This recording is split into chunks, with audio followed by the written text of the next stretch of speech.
Boa noite. O Jornal da Record começa com o julgamento do ex-policial Misael Bispo de Souza, acusado de matar a ex-namorada Mércia Nakashima. Vamos agora ao Fórum de Guarulhos, na Grande São Paulo, onde está o repórter Eduardo Ribeiro. Eduardo, boa noite.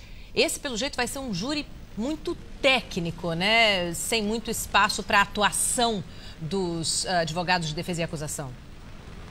É verdade, Ana Paula. Boa noite para você, para o Celso e para todos. Até porque este é mais um crime em que, na verdade, você não tem provas diretas contra o acusado. Até por isso, basta entender o seguinte: das 11 testemunhas convocadas, 8 são peritos, especialistas ou pesquisadores. Tudo para analisar as ligações telefônicas feitas entre os investigados no dia do crime e também até para analisar as substâncias encontradas nas roupas do réu. Neste momento, lá dentro quem fala é um engenheiro de telecomunicações, justamente para atestar se seria possível o Misael Bispo de Souza, ex-policial, fazer as ligações que disse ter feito na noite em que Mércia Nakashima desapareceu. Vamos entender agora um pouco dos detalhes deste primeiro dia de julgamento.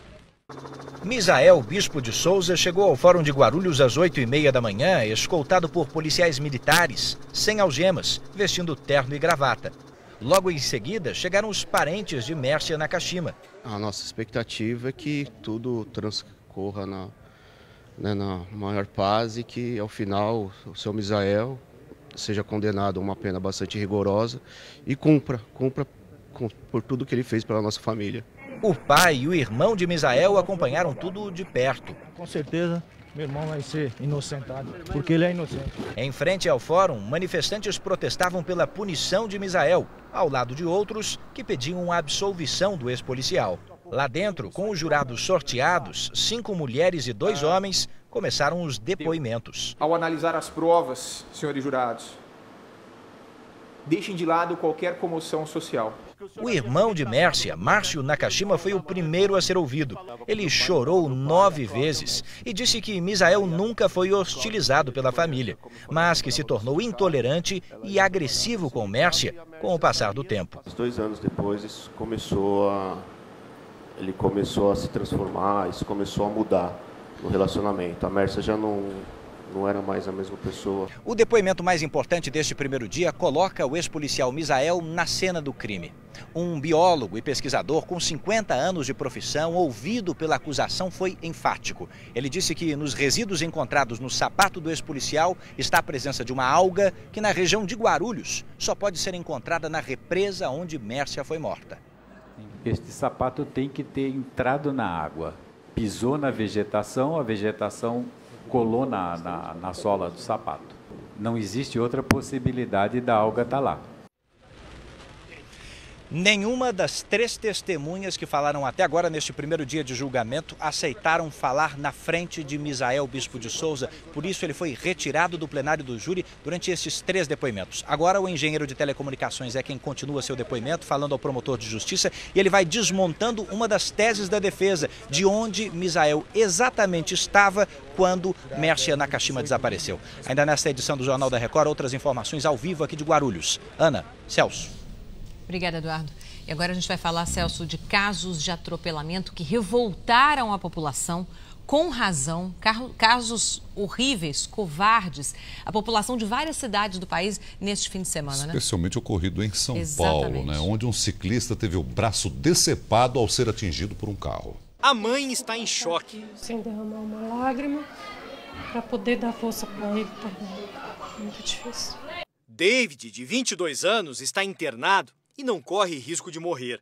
O limpador de vidros pedalava pela ciclofaixa da Avenida Paulista quando foi atropelado ontem, antes das 6 da manhã. A cena é dramática. O rapaz aguarda o socorro. Segundo testemunhas, nem havia percebido que o braço direito dele tinha sido decepado no acidente. Foi parar dentro do carro. Quem dirigia o veículo era o estudante de psicologia Alex Sivek, de 22 anos, que está preso. Depois do atropelamento, ainda dirigiu pelo menos 7 quilômetros, levou um amigo em casa e, ao se entregar, disse à polícia militar que havia jogado o braço da vítima neste córrego. Bombeiros fizeram buscas sem sucesso. Se o braço tivesse sido encontrado em até 6 horas, poderia ser reimplantado.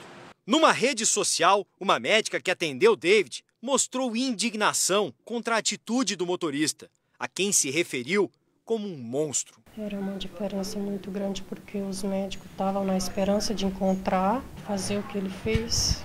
Uma pessoa completamente sem coração. Com a bicicleta, David ia a todos os lugares. Ontem estava perto do trabalho quando foi atropelado. Já tinha percorrido quase 30 quilômetros.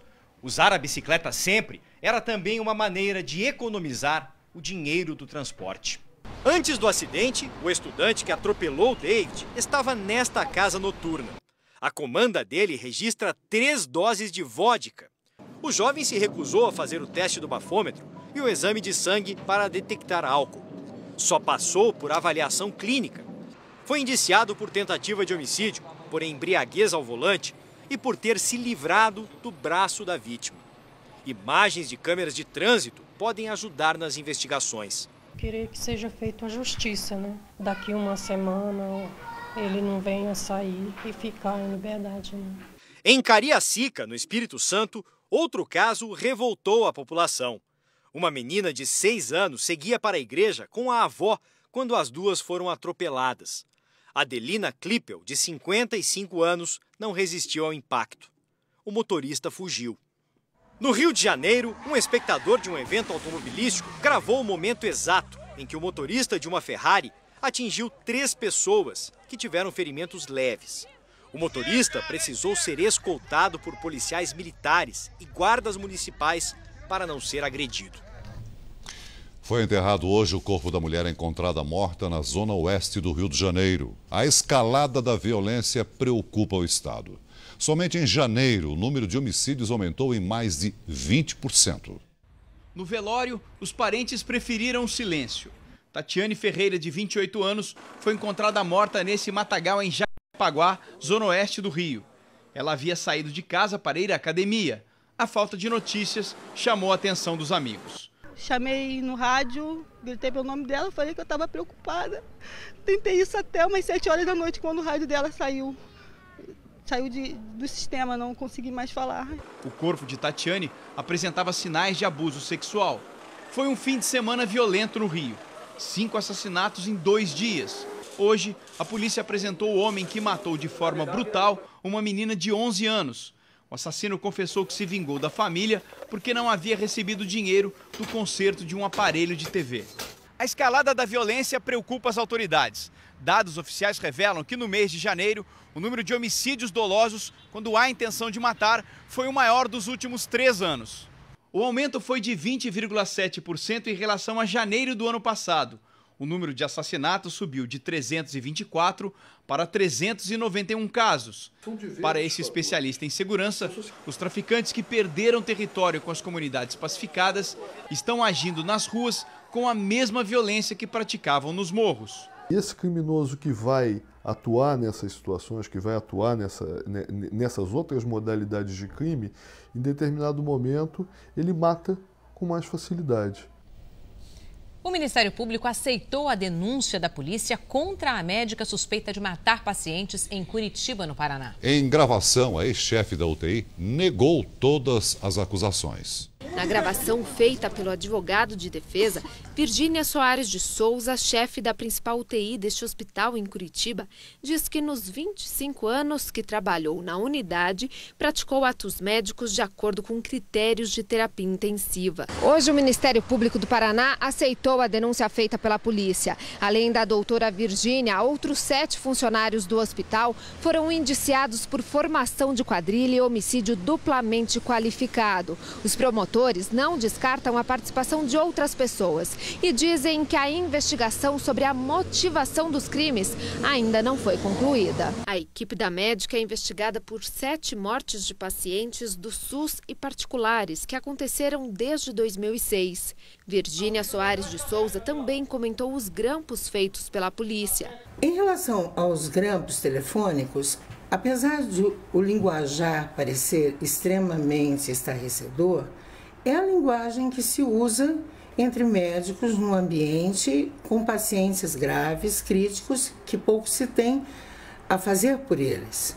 O inquérito será entregue ao Tribunal de Justiça do Estado. A polícia de Minas Gerais ainda não tem pistas do assassino do jornalista Rodrigo Neto, que foi morto com 3 tiros na cidade de Ipatinga. O jornalista havia sido ameaçado de morte por denunciar a existência de um grupo de extermínio formado por policiais.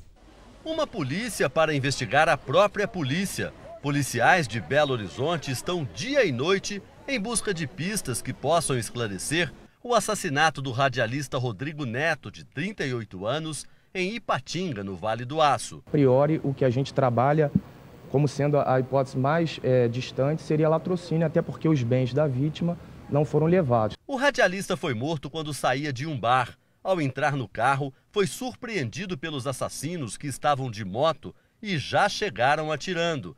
Além de um programa diário numa rádio da cidade, Rodrigo também escrevia para um jornal, sempre sobre crimes não esclarecidos. Há 10 anos, o radialista denunciava a suposta existência de um grupo de extermínio no Vale do Aço, formado por policiais civis e militares. No ano passado, Rodrigo Neto procurou a Comissão de Direitos Humanos aqui da Assembleia Legislativa para dizer que tinha sido ameaçado de morte 2 vezes. Que a ação é de policiais, eu não tenho dúvida. E que o Rodrigo Neto sofreu um crime cometido por policiais, eu te digo que qualquer conclusão diferente da Polícia Civil não vai ter credibilidade na sociedade. Em Porto Alegre, a Federação Nacional dos Jornalistas também se manifestou. Morte de jornalista significa ataque ao Estado de Direito.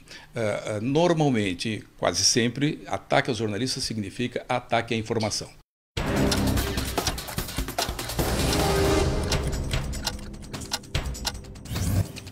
Uma carreta em alta velocidade, carregada com cerveja, arrastou 9 carros numa avenida de Uberlândia, em Minas Gerais. 4 pessoas morreram, entre elas 2 crianças, e 15 ficaram feridas. Uma cratera de mais de 30 metros se abriu numa importante avenida da zona sul de São Paulo. O asfalto cedeu por causa das chuvas do fim de semana. O local está interditado e obras podem durar até 6 meses. 2 veículos caíram numa ribanceira, numa via que liga Grajaú a Jacarepaguá, na zona oeste do Rio de Janeiro. Os bombeiros foram chamados para fazer o resgate. Os 2 motoristas ficaram feridos. Um deles aguarda cirurgia no hospital. A grama do Maracanã, que começou a ser plantada no domingo, já cobre metade do campo. A FIFA determinou que o estádio seja entregue até o dia 27 de abril. A reforma vai custar cerca de 860 milhões de reais. Foi lançada hoje em Brasília uma campanha de prevenção à obesidade infantil. Uma pesquisa indica que 3 em cada 10 crianças de 5 a 9 anos estão acima do peso. 14 milhões de estudantes da rede pública deverão ser avaliados. Na prefeitura de Ferraz de Vasconcelos, na Grande São Paulo, médicos e enfermeiros usavam dedos de silicone com digitais para fraudar o registro em pontos eletrônicos. Uma médica foi presa em flagrante. Essas imagens exclusivas mostram o coordenador do SAMU, Jorge Luiz Cury, fraudando o registro de ponto de médicos e enfermeiros. Repare, com um dedo de silicone com as digitais, ele registra uma entrada, guarda o dedo no bolso direito, pega outro dedo de silicone no bolso esquerdo e, mais uma vez, comete a irregularidade. O coordenador é suspeito de liderar um esquema de fraude de ponto eletrônico por digitais no SAMU da cidade. A prefeitura constatou o crime gravando a ação dos funcionários. Foi assim que a médica Tauane Ferreira foi presa em flagrante quando batia o ponto com os dedos de silicone. Tauane trabalhava no SAMU há 1 ano e 6 meses. Um habeas corpus garantiu a liberdade da médica. Ela era coagida a proceder dessa forma sob a pena de ter o emprego ameaçado. Tauane bateu o ponto de 3 médicos. Esses comprovantes mostram um registro. Uma das médicas, Aline Cury, é filha do coordenador do SAMU, Jorge Cury, que aparece nas imagens. Segundo Tauane, Aline nunca apareceu no local. A médica Tauane Ferreira, o coordenador do SAMU, Jorge Luiz Cury, a filha dele e mais 2 médicos foram afastados hoje dos cargos. De acordo com a investigação da Prefeitura de Ferraz de Vasconcelos, os médicos envolvidos na fraude repassavam todos os meses R$ 4.800 para o coordenador Jorge Cury. Em troca, eles tinham privilégios e a garantia do emprego. Jorge Luiz Cury não foi localizado para comentar as denúncias. E o Ministério Público afirmou que vai recorrer para tentar aumentar a pena do ex-goleiro Bruno, estipulada em 22 anos. A promotoria também pediu à Justiça a prisão do policial que pode ser peça-chave na morte de Elisa Samúdio. Policial aposentado e empresário de banda de pagode, José Laureano de Assis Filho, o Zezé, é um dos principais personagens da morte de Elisa Samúdio, segundo o Ministério Público. Zezé não foi ouvido nos julgamentos de Luiz Henrique Romão, o Macarrão, no ano passado, nem no de Bruno. Durante o depoimento à polícia, se mostrou contraditório. Ele já devia ter sido preso em agosto de 2010, para a gente suplementar essa investigação. O Zezé está até o pescoço nesse crime. Para a promotoria, Zezé foi quem arquitetou a morte de Elisa Samúdio. Ele é quem chega com Marcos Aparecido dos Santos, o Bola, na noite da morte da ex-modelo. Segundo o Ministério Público, Zezé era amigo íntimo de Bruno. Foi ele quem apresentou o Bola ao goleiro e a Macarrão. Para o promotor Henri Vasconcelos, Zezé foi o mentor e o comparsa, o Bola, o executor do crime. Para a promotoria, Zezé é um homem perigoso e pode confessar onde está o corpo de Elisa Samúdio. Na época das investigações, ele teve o sigilo telefônico quebrado. Em alguns momentos, mostrava saber que estava sendo gravado. Pelas escutas, ele parecia ter informações privilegiadas de dentro da delegacia de homicídios. Alô? Zezé, o homicídio tá onde? Eu tô precisando trocar ideia com o senhor. Ah, tá, vem cá, pô. Nós tentamos falar com o policial aposentado. Alô? Por favor, o Zezé? Ah, ele não está? Está viajando? Zezé também aparece em um inquérito sigiloso com outro policial, Gilson Costa. A polícia investiga a participação da dupla na morte de Elisa Samúdio. Imagine um negócio onde um grupo de empresários ganha muito dinheiro e a prefeitura de uma cidade no litoral de São Paulo tem um prejuízo milionário. O mais impressionante é que essa negociata envolvia um terreno com documentação falsa e fica numa área de preservação do Parque Estadual da Serra do Mar. Nesta casa funciona o cartório de registros de Marilândia do Sul, um distrito da pequena cidade de Mauá da Serra, interior do Paraná. Aqui foi elaborado este documento, uma procuração pública usada para uma negociação milionária em outra cidade, a 700 quilômetros de distância. Em Praia Grande, litoral paulista, o golpe para a compra deste terreno, uma área de preservação com o tamanho equivalente a 9 estádios do Maracanã.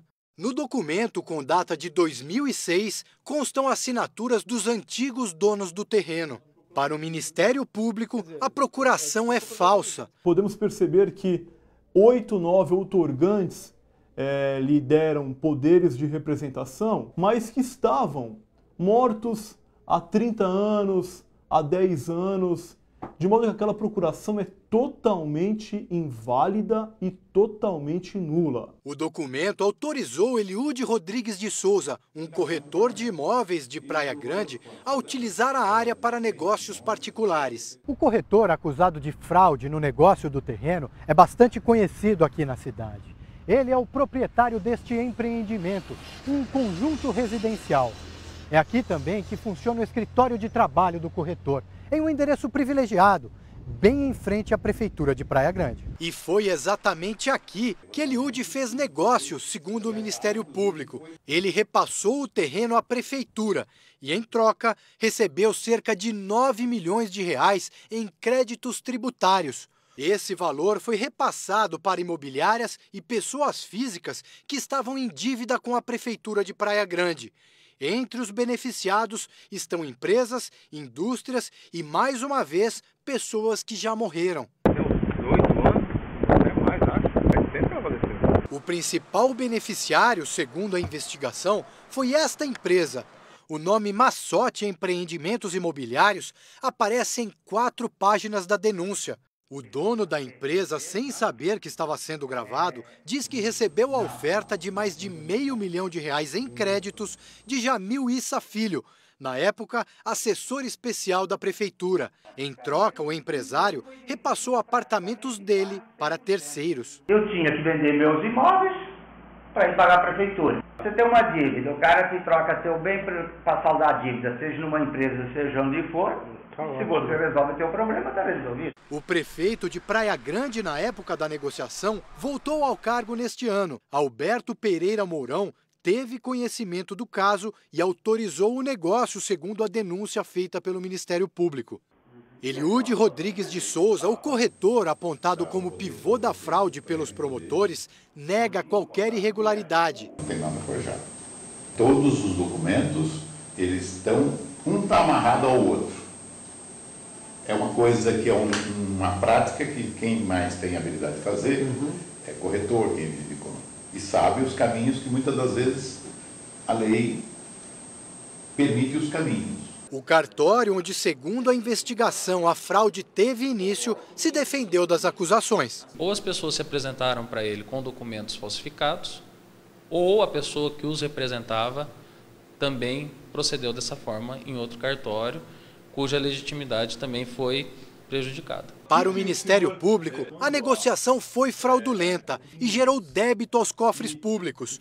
A promotoria aponta que a prefeitura serviu como apoio para negócios milionários no setor imobiliário, tornando a Prefeitura Municipal de Praia Grande um verdadeiro balcão de negócios, onde o principal articulador é o próprio Eliude.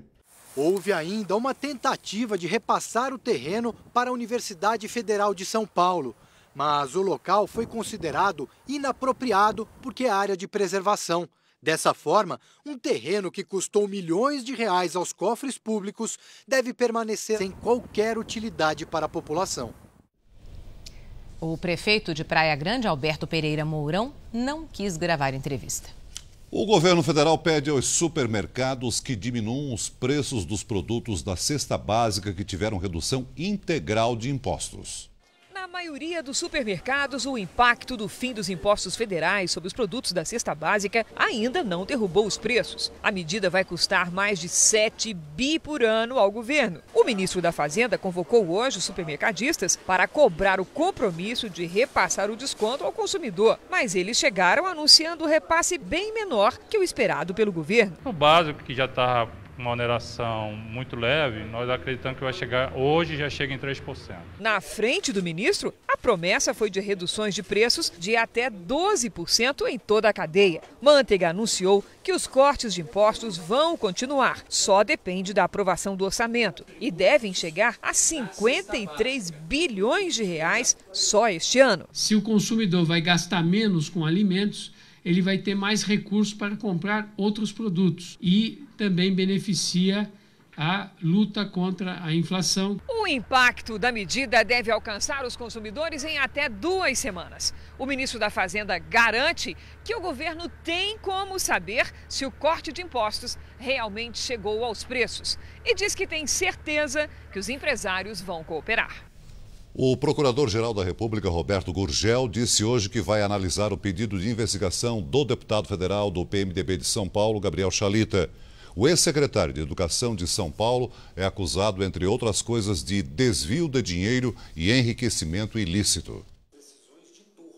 O caso está nas mãos do Procurador-Geral da República, Roberto Gurgel. Ele analisa se pede ao Supremo Tribunal Federal a abertura de inquérito contra o deputado federal Gabriel Chalita, do PMDB de São Paulo. Como Chalita é parlamentar e tem foro privilegiado, cabe aos ministros do Supremo a decisão de abrir inquérito e julgar a veracidade das denúncias. Gabriel Chalita é investigado em 11 inquéritos. O deputado é acusado de superfaturamento de contratos públicos, enriquecimento ilícito e corrupção na época em que era secretário de Educação do Estado de São Paulo, entre 2002 e 2006. Uma das denúncias é de que ele teria recebido 50 milhões de reais em propina na época em que comandava a Secretaria de Educação. As denúncias foram feitas por um ex-assessor de Chalita. O procurador ainda não definiu quando tomará a decisão. É um material volumoso que está sendo examinado, ainda não há uma posição. Já está tudo pronto para o conclave que vai escolher o novo Papa. A votação começa amanhã à tarde, como mostra a enviada especial ao Vaticano, Luciana Liviero. Um guindaste ajudou bombeiros a instalar as cortinas no balcão da Basílica de São Pedro, de onde surgirá o Papa eleito. A roupa do novo pontífice já chegou em 3 tamanhos diferentes para servir no escolhido. Na Capela Sistina, os trabalhos foram finalizados. E após a 10ª e última reunião pré-conclave, os cardeais disseram estar prontos para começar a votação. Cerca de 90 pessoas que vão auxiliar os cardeais durante o conclave, entre médicos, enfermeiros e secretários, prestaram um juramento de manter silêncio sobre tudo o que acontecer lá dentro. A primeira votação nesta terça-feira vai começar às 5h30, 1h30 da tarde no Brasil. Se ninguém atingir os 2/3 dos votos, haverá uma segunda votação, que deve terminar por volta das 8 horas da noite, 4 da tarde no Brasil. Aí é esperar pela fumaça que vai sair ali de trás, do teto da Capela Sistina. Se for preta, não há um eleito. Já se for branca, um novo Papa foi escolhido. A definição já no primeiro dia é improvável, segundo o próprio porta-voz do Vaticano. Por isso, são esperadas mais votações na quarta-feira, 2 pela manhã e, se houver necessidade, outras 2 à tarde. Na Índia, a polícia informou que o principal suspeito de participar de um estupro coletivo se matou dentro da prisão. Ele era o motorista que, segundo testemunhas, dirigia o ônibus enquanto 5 homens, entre eles um adolescente, violentavam uma jovem de 23 anos. Ela morreu no hospital 2 semanas depois do crime. Os advogados do atleta paralímpico Oscar Pistorius, acusado de matar a namorada na África do Sul, tentam reduzir as restrições impostas pela justiça. O atleta quer permissão para fazer viagens para fora do país. Nas Malvinas, os moradores votaram para decidir se querem permanecer sob o controle do Reino Unido. A Argentina não reconhece o plebiscito e há décadas disputa com a Inglaterra o controle da ilha. Os países entraram em guerra na década de 80. Vida nova para este jacaré que mora nos Estados Unidos. Depois de perder a cauda numa briga, ele ganhou uma prótese de silicone e, com a ajuda de uma boia, conseguiu voltar a nadar. Quase uma semana depois da morte de Hugo Chávez, começou a corrida presidencial na Venezuela. O presidente interino Nicolás Maduro e o candidato da oposição, Henrique Capriles, já trocaram acusações. Para relembrar a antiga profissão de motorista, Nicolás Maduro chegou ao Conselho Eleitoral num ônibus e, depois de registrar a candidatura, afirmou: "Não sou Chávez, mas sou um filho dele." Herdeiro político de Chávez, Nicolás Maduro tomou posse aqui na Assembleia Nacional como presidente interino. Ele agora tem 30 dias para se consolidar como o novo líder do chavismo. No mês que vem, os venezuelanos voltam às urnas para decidir quem ficará à frente da presidência da República nos próximos 6 anos. O país segue dividido. O candidato da oposição será Henrique Capriles. Num forte discurso, ele acusou o governo de mentir sobre a doença de Hugo Chávez. Nas ruas, alguns eleitores anti-chavistas afirmam que é hora de mudança. Eu quero algo diferente, algo novo, diz essa engenheira. Mas os chavistas continuam a fazer fila para ver o corpo do líder. E não são apenas venezuelanos. O grupo de militantes sem terra do Brasil vive aqui na Venezuela. Chávez, para nós, digamos, foi um líder, um referente do século XXI. Seja qual for o vencedor nas eleições, o desafio será enorme, diz esse funcionário público. É muito difícil substituir um homem que teve a trajetória de Hugo Chávez. A Coreia do Norte ameaçou e acabou anulando mesmo o acordo de cessar fogo com a Coreia do Sul, que já vigorava há 50 anos. E a tensão aumentou na região com novas acusações contra norte-coreanos na ONU. União Europeia e Japão pediram às Nações Unidas uma investigação sobre abusos de direitos humanos na Coreia do Norte, que chamou a iniciativa de sabotagem. Na semana passada, a ONU impôs novas sanções contra o governo norte-coreano em resposta ao teste nuclear de fevereiro. Hoje, a Coreia do Norte reagiu, cancelou o armistício que pôs fim à guerra entre Norte e Sul há 60 anos com um cessar-fogo. Até hoje, não existe acordo de paz. Os norte-coreanos também ameaçaram atacar os Estados Unidos, que hoje realizaram exercícios militares em conjunto com os aliados do Sul. Os americanos mantêm mais de 28 mil soldados na Coreia do Sul. Com as manobras militares, o número quase dobrou. Especialistas não esperam uma explosão de violência na fronteira das duas Coreias, mas temem que a tensão provoque incidentes perigosos. O Japão lembra as milhares de vítimas do tsunami que atingiu o país há 2 anos. Lembrança e emoção.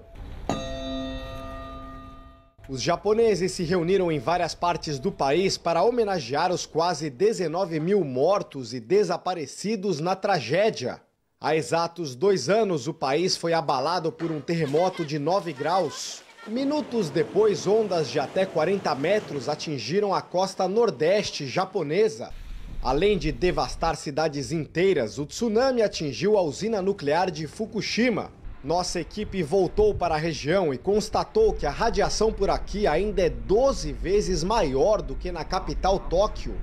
Em algumas cidades próximas, os moradores tentam seguir a vida, mas o maior temor é de que as crianças possam desenvolver câncer de tireoide nos próximos anos. A verdade é que ainda vivemos preocupados, diz essa japonesa grávida.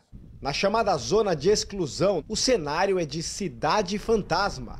160 mil pessoas não vão poder voltar para casa nos próximos 10 anos. Depois do acidente nuclear, milhares de vacas aqui em Fukushima ficaram contaminadas. O governo proibiu que elas fossem levadas para outras áreas, exigiu que todas fossem abatidas. Mas um único fazendeiro resolveu se arriscar e continua aqui, onde a radiação ainda é muito alta, só para cuidar dos animais e evitar a morte deles.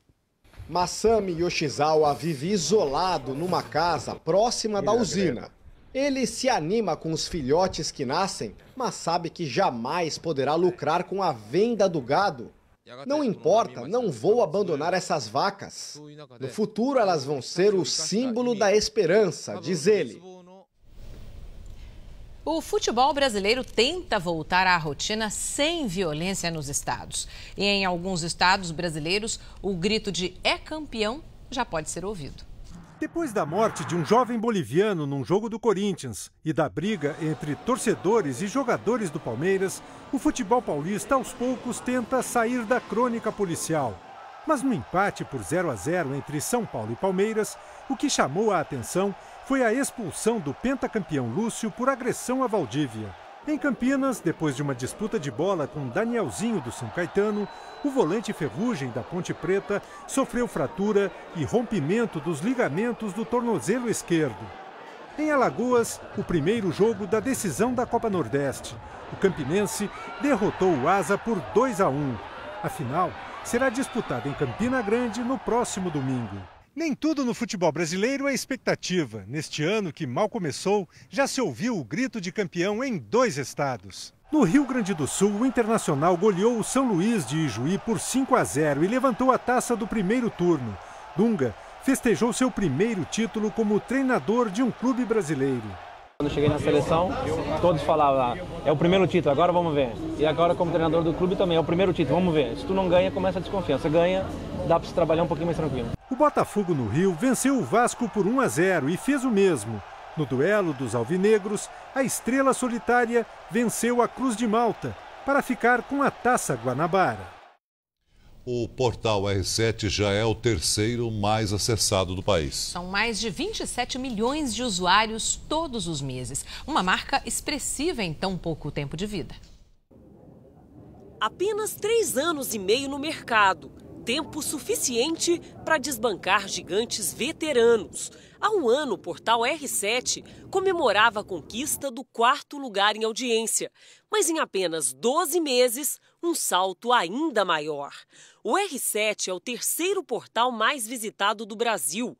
O número de acessos cresceu 26,31% em relação a 2012, enquanto a expansão da própria internet no período foi de 11,8%. Desde a estreia, em 2009, o crescimento do R7 é de 1.424%. A gente nunca esteve tão perto do segundo colocado, que a diferença já são de 3 milhões apenas. Lembrando que o primeiro colocado tem 16 anos de vida. Então a gente vai fazer 17 agora anos de vida e a gente com apenas 3 anos e meio já chega a essa marca bastante expressiva. O portal passou por algumas reformulações nos últimos tempos. A página principal, por exemplo, ganhou cara nova. É a maior do país, com 680 possibilidades de acesso, de maneira fácil e clara. E o melhor, com apenas um clique, podem ser compartilhadas. Mais de 500 profissionais interagem com o público, levando novidades e informações a 27 milhões de internautas. Acesse o R7 e veja a reportagem especial sobre o crescimento do portal. O endereço você já sabe, r7.com. O maior medalhista da história dos Jogos Olímpicos está no Rio de Janeiro. O americano Michael Phelps visitou o Centro Esportivo da Rocinha e nadou com as crianças da comunidade. Ele estava à vontade, passou instruções, dicas, distribuiu simpatia e não resistiu a dar umas braçadas. Meu coração foi a mil. Eu quero ser campeão também. Michael Phelps conheceu o Centro Esportivo da Rocinha, que atende a 4.500 pessoas da comunidade na zona sul do Rio. O maior medalhista olímpico da história encerrou a carreira nos Jogos de Londres no ano passado. Mesmo assim, continua fazendo fãs. Ele é lindo, bonito, alto, sabe nadar muito. Daniel Dias foi o anfitrião de Phelps na Rocinha. O medalhista brasileiro paralímpico falou das dificuldades enfrentadas por ele e pelas crianças do projeto. O que eu pude passar para eles é que não desista. Não desista do sonho, tenha determinação e muita fé em Deus, que eles podem chegar muito longe e ser um campeão, principalmente na vida. Phelps está na cidade para participar do Prêmio Laureus, considerado o Oscar do esporte. Favorito a levar a estatueta de melhor atleta do ano na bagagem, o campeão das piscinas manteve um discurso humilde. Eu pergunto se ele já sonhou com uma voz dizendo: o ganhador é Michael Phelps. Ele sorri, diz que nunca imaginou isso e ressalta a qualidade dos adversários. Também concorrem ao prêmio o argentino Messi, o atleta jamaicano Usain Bolt e o alemão tricampeão do mundo nas pistas Sebastian Vettel. Mas se depender desta torcida, o troféu já tem dono. Michael Phelps! A terça-feira será de calor e chuvas fortes em quase todo o país. A região sul será a mais castigada pelos temporais. E a explicação é uma área de baixa pressão da Argentina que leva a umidade para o alto da atmosfera e forma tempestades. E as imagens de satélite mostram nuvens se deslocando em direção a Santa Catarina e ao Paraná. Em algumas cidades do sul pode chover em um dia o esperado para 3 semanas. Pode cair granizo, com ventos de até 100 km por hora em alguns locais. Calor e chuva à tarde no sudeste e centro-oeste, alguns estados do norte e do nordeste. Dia ensolarado nestas áreas amarelas. Em Porto Alegre, a chuva começa logo cedo e a máxima não passa dos 27 graus. São Paulo tem pancadas à tarde e a máxima é de 31. Acontece agora no Teatro Municipal do Rio de Janeiro a entrega do Prêmio Laureus aos melhores atletas de 2012. A premiação, pela primeira vez realizada no Brasil, é considerada o Oscar do esporte mundial. Entre os indicados ao prêmio de melhor atleta masculino, ganhou pela 3ª vez o jamaicano Usain Bolt, que você vê aí nas imagens. Como melhor atleta feminina, a britânica Jessica Ennis foi a escolhida. Felicidade dela. E pela 2ª vez, o nadador brasileiro Daniel Dias foi o grande vencedor na categoria atleta com deficiência. E nós voltamos a falar agora com o repórter Eduardo Ribeiro, que acompanha o julgamento do ex-policial Misael Bispo de Souza, acusado de matar a ex-namorada Mércia Nakashima. Hoje os trabalhos já terminaram por lá. Então, Eduardo, explica pra gente por que a análise do sinal das antenas de celular é tão importante nesse caso? São provas, não é? Pois é, Ana Paula, são as antenas que completam as nossas ligações de telefone celular, e a análise dessas antenas está sendo utilizada pelo Ministério Público para derrubar o principal álibi de Misael Bispo de Souza para o período em que Mércia desapareceu. Misael disse à polícia que entre as 6h30 da tarde e as 10 horas da noite do dia 23 de maio de 2010, quando ela foi morta, ele estava dentro de um carro aqui no Hospital Geral de Guarulhos, na região do hospital, com uma garota de programa. Mas o rastreamento das ligações demonstra que seria impossível completar as ligações que ele fez pelas antenas que ele utilizou, estando no mesmo lugar parado. Esse é um debate que agora fica na cabeça dos jurados e, mais uma vez, o Jornal da Record teve acesso ao perfil do júri. Veja. São 5 mulheres e 2 homens que ficam em 2 fileiras de cadeiras. Temos um ajudante geral na primeira fileira, uma estudante universitária ao meio e um instalador de som. Lá atrás, uma servidora pública, uma analista financeira e 2 professoras lado a lado. Bom, ainda esta semana nós vamos conhecer o veredito para este julgamento, mas mesmo depois dele vai continuar um debate. Quais os motivos que levaram a esse crime? Veja. Mércia e Misael namoraram por 4 anos. Iam a festas, viajavam, tinham planos em comum, como qualquer casal. Mas, segundo os advogados de defesa, Misael nunca foi bem aceito pela família de Mércia. A família fazia questão de tratá-lo como inferior. O irmão da Mércia ficou sem falar com a Mércia anos por causa do Misael. Ou seja, ele culpava a Mércia por namorar o Misael. Então, quando aconteceu o crime, o Misael já estava escolhido como autor. Às vezes eu sinto uma raiva muito grande dele. Eu tenho um ódio muito grande. Porque o que ela fez para ele? Só não querer mais namorar com ele? A irmã de Mércia conheceu Misael na faculdade de Direito. Foi ela quem apresentou um ao outro. Quando ela chegou e falou, eu tô namorando com ele, eu fiquei perplexa, porque era uma coisa assim que eu não esperava, porque ela era muito fina, sabe? Gostava de se arrumar. Isso aí é lamentável. Eu já ouvi comentários desse ponto. Tá vendo? Um troglodita desse, uma menina bonitinha vai se meter com um cara desse. Apesar de andar armado, Misael nunca tratou Mércia com violência durante o namoro. A relação terminou 8 meses antes do crime, mas os dois continuavam se encontrando. Gente, tanto ela não tinha medo do Misael e nem achava que ele estava pressionando a ponto dela ter algum medo dele matar alguma coisa, que ela foi 1 semana antes para um motel com ele. A polícia não tem dúvida. Misael matou por ciúme. A gente tem uma noção, né, distorcida de que um crime de homicídio só acontece por motivos muito graves, né? E a gente vê pela experiência, e tantos anos que eu atuo na área, já 15 anos na área criminal, os homicídios ocorrem por motivos muito mais banais do que a gente imagina. Como impedir que armas, drogas e produtos piratas entrem no Brasil? No ano passado, as apreensões passaram de 2 bilhões de reais, um recorde histórico. A nova série do Jornal da Record, Guerra ao Contrabando, mostra como agem os contrabandistas e a fiscalização dos portos, das fronteiras e dos aeroportos do Brasil.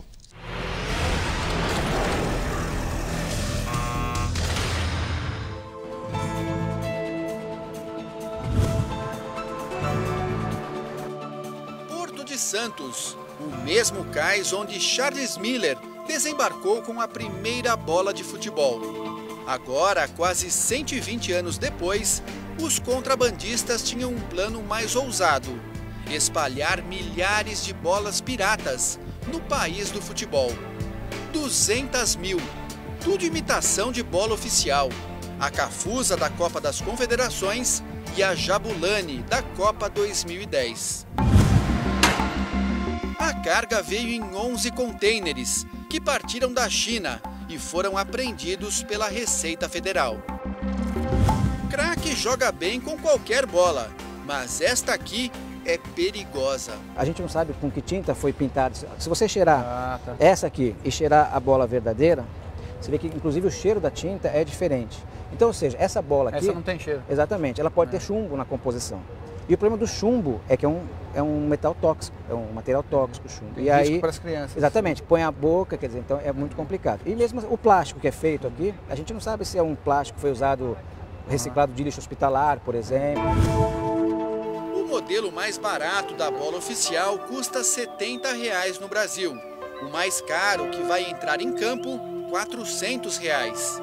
As falsas, depois de cruzar o mundo de navio, seriam vendidas aqui por 10 ou 15 reais. Nós temos dois tipos de consumidores, né? Os desavisados e aqueles que sabem que é falsificado e acham que é um bom negócio, porque é mais barato. Só que o barato sai caro, né? Como na maioria das vezes o consumidor vai comprar o mais barato e na verdade esse barato acaba em uma semana, traz uma alergia para o filho dele, então assim, é um barato momentâneo. A Receita já abriu processo contra os importadores. Eles vão perder a licença para fazer importação. São 7 empresas. No ano passado, os fiscais da Receita Federal apreenderam 2 bilhões de reais em contrabando, 36% mais do que em 2011. Só no Porto de Santos foram 11 mil toneladas de mercadorias. O maior porto do país tem 14 quilômetros de cais, 20 navios atracados ao mesmo tempo, 5 mil contêineres movimentados diariamente. Para fiscalizar tudo isso, a Receita Federal dispõe de 225 agentes. Para escapar da fiscalização, os contrabandistas retiram produtos dos navios pelo mar. Com uma lancha, a Receita vigia o movimento no canal. A plataforma marítima é a melhor maneira de a gente chegar rapidamente em qualquer navio, em qualquer local, onde tiver alguma atividade suspeita, que se alguém está se colocando ao lado de um navio estrangeiro, tentando tirar mercadoria ou colocar entorpecente a bordo.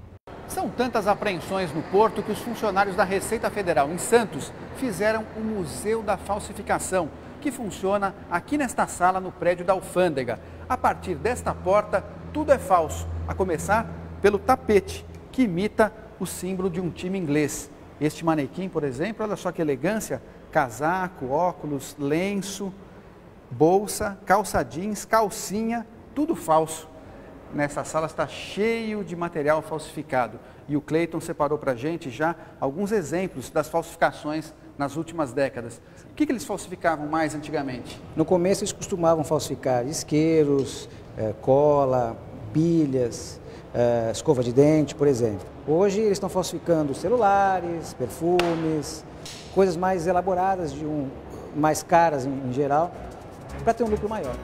Aqui se percebe que a pirataria é diversificada e às vezes feita de modo grosseiro. É uma crise de identidade. Ele não sabe se ele é o incrível man ou o super Hulk. Este relógio tem a frente de uma marca e o fundo de outra. E os falsificadores não têm a menor preocupação com a qualidade. O falsificador não sabia se escrevia em inglês ou em português. Ele começou aqui made in, em inglês, e acabou com Alemanha em português. Então ficou um made in Alemanha, uma língua nova.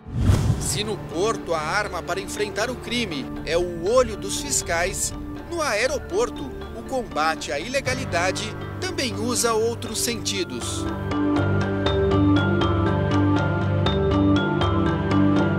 As cargas que passaram pelo scanner e são consideradas suspeitas vão ser submetidas agora ao maior pente fino aqui do aeroporto, o faro da Grace, uma pastora alemão treinada para identificar qualquer vestígio de droga. Grace é capaz de farejar maconha, haxixe e cocaína, drogas que podem passar despercebidas pelo raio-x, mas que não escapam do faro canino. Acompanhamos um treinamento. Olha só, tá aqui a droga, ela realmente achou, eles tinham escondido. Posso pegar ou ela morde? Não, por enquanto não. Não? Deixa, eu vou jogar um brinquedo para ela, que é a recompensa dela. Aí ela vai brincar comigo, aí você pode mostrar para mim. Olha só como ela fica louca, ela quer pegar o pacote de droga. Em troca da jornada como fiscal de aeroporto, Grace recebe um prêmio. E a droga ficou aqui indicada aqui para os agentes, né? Uma carga. Deve ser maconha. Cocaína. Cocaína? Não dá para sentir o cheiro. No ano passado, foram apreendidos 130 quilos de droga no desembarque. Ela deu indicação incisiva na mala, foi na mala especificamente. Passamos a mala no raio-x, não encontramos nada na mala, retiramos a pessoa da aeronave e fizemos uma entrevista com a pessoa. A pessoa estava com cocaína encostada no corpo. Então, provavelmente, de ela manipular essa cocaína e encostar na mala, a Grace indicou a mala. Todo dia tem gente tentando embarcar com droga. Estas carteiras estavam em uma bagagem com destino a Barcelona, na Espanha, recheadas de cocaína pura da Colômbia. Os traficantes usam um plástico bem escuro para embalar a droga. É escuro para evitar que isso aqui apareça no raio-x. E é um plástico de embalagem a vácuo para que o cachorro não sinta o cheiro. A polícia vai pesar agora toda essa droga. Massa bruta, né? 2 quilos 687 gramas. Mesmo com o instinto animal apurado, a Receita não abre mão da tecnologia. Malas que chegam de alguns destinos passam por dentro deste aparelho, um scanner de última geração. Nós estamos acompanhando aqui a chegada de um voo dos Estados Unidos. A Denise vai vistoriar aqui, através do monitor do scanner, mais ou menos 600 a 800 malas que chegam num voo desse, né, Denise? Isso. Você vê, olha aqui, olha, o computador. Se ele tiver um exagero, a gente já separa a mala. Por exemplo, aqui, olha, tem um pouco de roupa, uma mala com um pouco de roupa. Também não é uma mala que nós abriríamos, né? Cada produto aparece na tela com uma cor diferente, para ajudar na identificação. As malas que recebem luz vermelha aqui na passagem do scanner, elas vão sendo separadas, como esta, aqui ao lado da esteira, e essas malas estão com suspeita de contrabando. Daqui a pouco, elas vão ser abertas na frente do passageiro. É bagagem que não acaba mais. Os fiscais monitoram as malas e identificam o passageiro, que vai para a sala de revista. Esta mulher, com a mala abarrotada de roupas, vai ter que pagar imposto sobre o que ultrapassou o limite permitido de $500. Este outro tem 12 garrafas de vinho na bagagem. A quantidade está dentro do limite, mas os valores não. Cada garrafa custou $65. O total está acima do permitido. O dono também vai pagar multa. Contrabando de roupas e acessórios é o que mais tem no aeroporto de Guarulhos. Em média, uma apreensão por semana. Esta foi na última madrugada. São 7 malas que estavam com 2 passageiros. Malas cheinhas de roupas, moletons, vestidos, tem de tudo. Eles estavam vindo da África do Sul. A última parada foi na África do Sul, mas essa roupa tem outra origem, né? Em fiscalização depois, em abordagem do passageiro, a gente soube que originalmente os passageiros estavam vindo da China. E aí, observando as roupas, elas têm claro indício de falsificação. A carga vai ficar retida até os peritos atestarem a falsificação. A gente tem praticamente 25 mil passageiros por dia desembarcando no terminal de Guarulhos. Vamos dizer que 0,5%, 1% é alguém que a Receita realmente está atrás para exercer essa proteção. E aí é o feeling, é a prática do colega. Em 2012, desembarcaram em Guarulhos 4 milhões de passageiros de voos internacionais.